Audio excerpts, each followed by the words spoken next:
also the #1 most affordable state for the middle class. We've got the #2 lowest cost of doing business. We're the #3 best managed state in the country.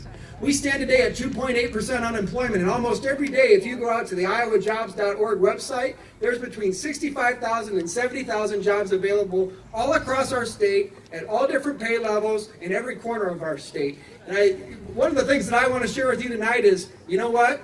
That kind of opportunity being unleashed doesn't happen without strong leadership at the top. Exactly the kind of leadership that Governor Reynolds has provided during her time as Lieutenant Governor and now as Governor. And I'm so proud to get to be a part of it. So let me just close by saying thank you. Thank you for being here. Thank you for your passion for the state of Iowa. And thank you for giving us this incredible opportunity to serve you. Thank you. Now I hope you'll help me welcome to the stage the great chairman of our state party. He's kind of a shy guy. He's kind of meek. I don't know if he'll have anything to say, but I'm going to invite him to the stage anyway. Join me in welcoming Jeff Kaufman.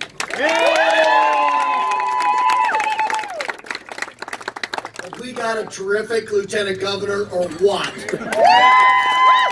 Absolutely great. That's just one of the many, many decisions that Kim Reynolds has made on behalf of this state that are outstanding.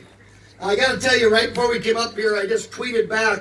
There was a Twitter, and it showed that there, I'm not making this up, folks, there was a limo dropped off some Hubble supporters at the event center downtown. I mean, another limo stopped by. Sir Frederick Hubble, the Prince of Polk County, just keeps giving and giving and giving, folks.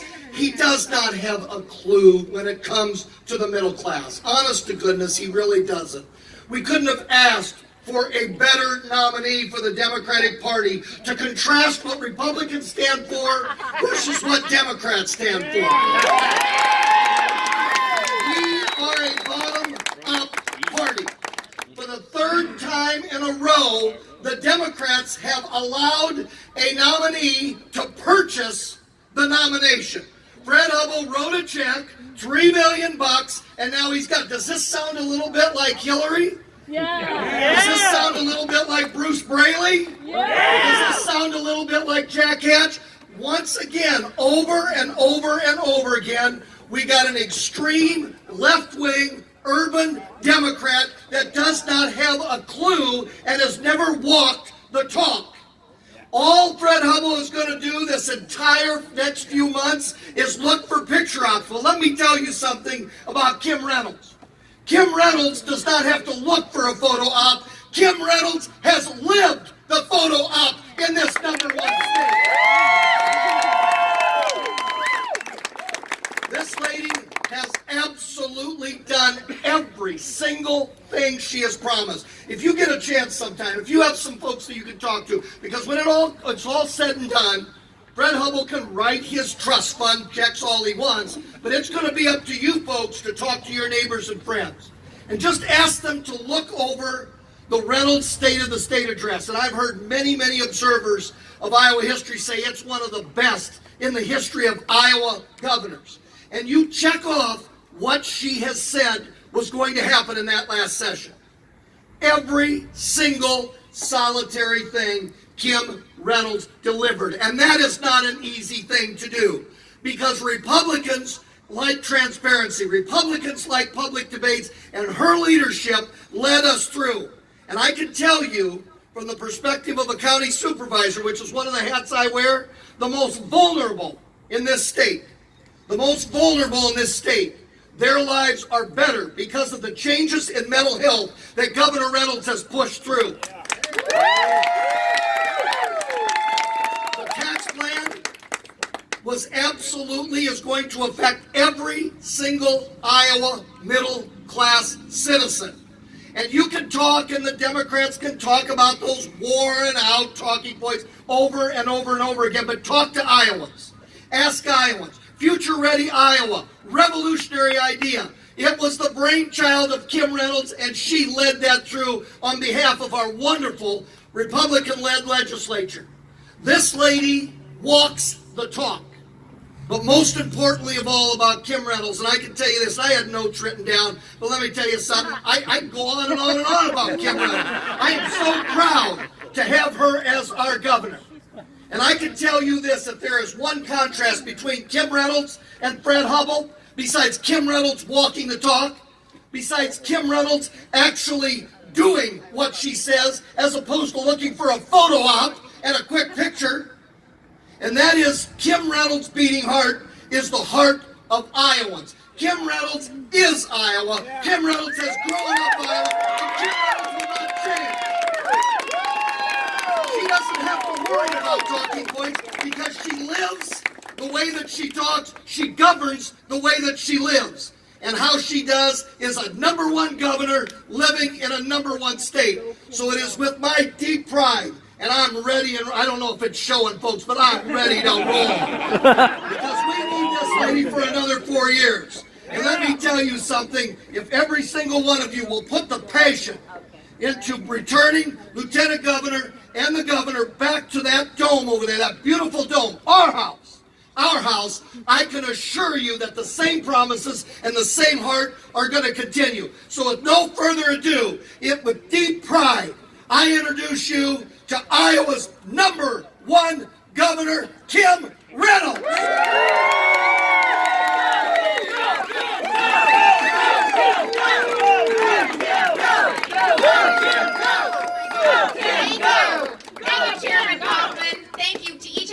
Of you for being here this evening. I can't tell you how much I appreciate it.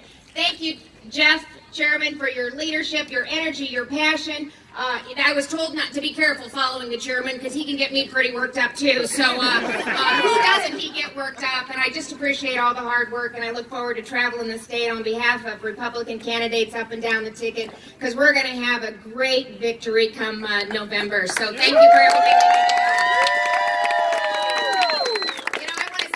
you do. Everyone who participated in this primary election, both our Republican candidates and the many fine candidates on the other side. And again, I just want to say thanks to each and every one of you for being here today and for all of your continued support and prayers. It is an amazing honor for me to have the opportunity to serve you as the 43rd governor of this great state. This is a wonderful state filled with opportunities, and I love traveling and talking to Iowans every single day, not only about the great things that we've done, but the opportunities for the future. I want to say thanks. I do have the best lieutenant governor in the country as well. Lieutenant Governor Gregg, thank you so much for being such a great partner, for working hard and doing all that you're doing on behalf of Iowans. I'm blessed to have you on the team, and I look forward to continuing to travel the state and continue to do great things with you. I am also very blessed to have such a supportive family. My husband Kevin is with me tonight. And Kevin, come here.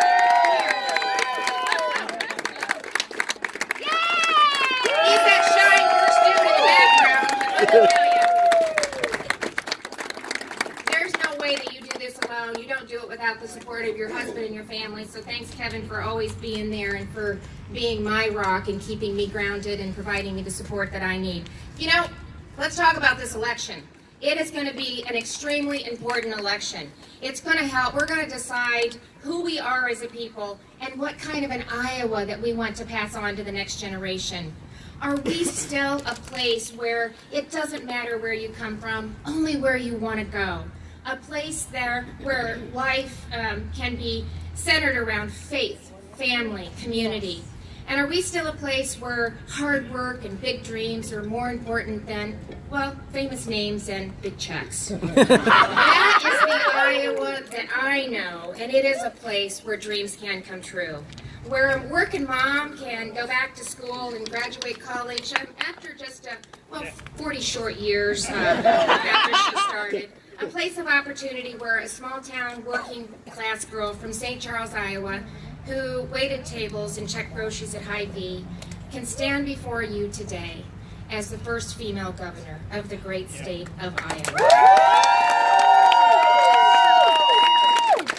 Iowa is a special place, and it is absolutely the best place in the country to live, because no matter your past, if you work hard here, you can have a future. And I'm honestly living proof of that.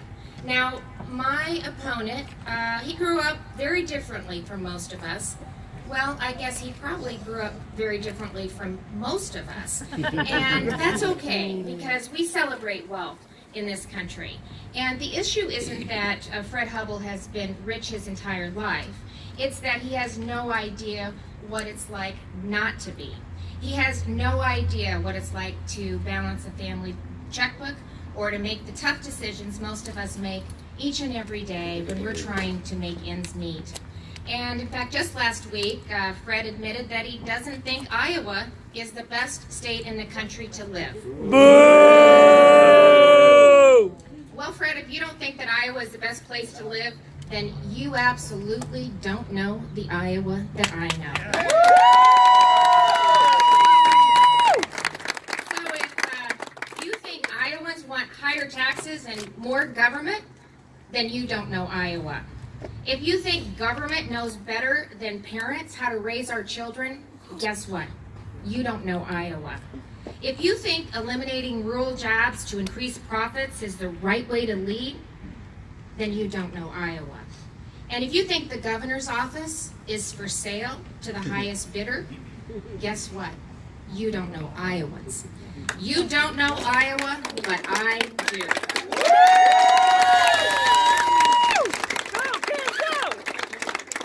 I know our state because I've seen what it can do for a small town girl like me.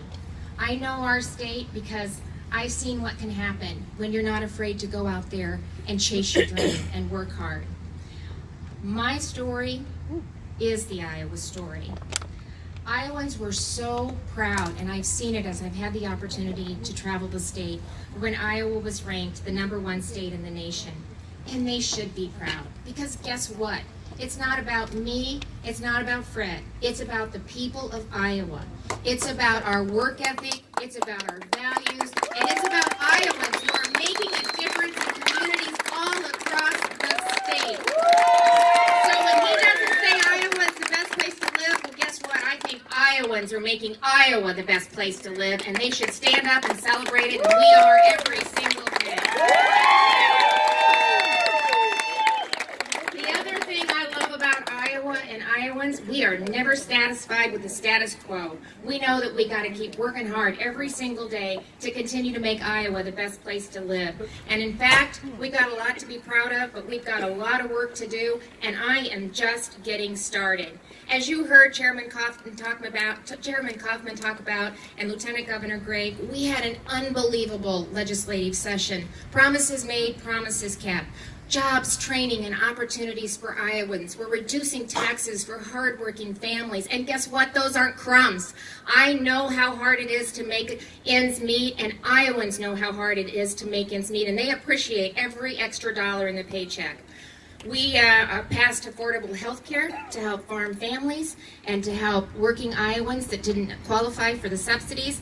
And we have passed comprehensive mental health to make sure that vulnerable Iowans have access to the care that they deserve.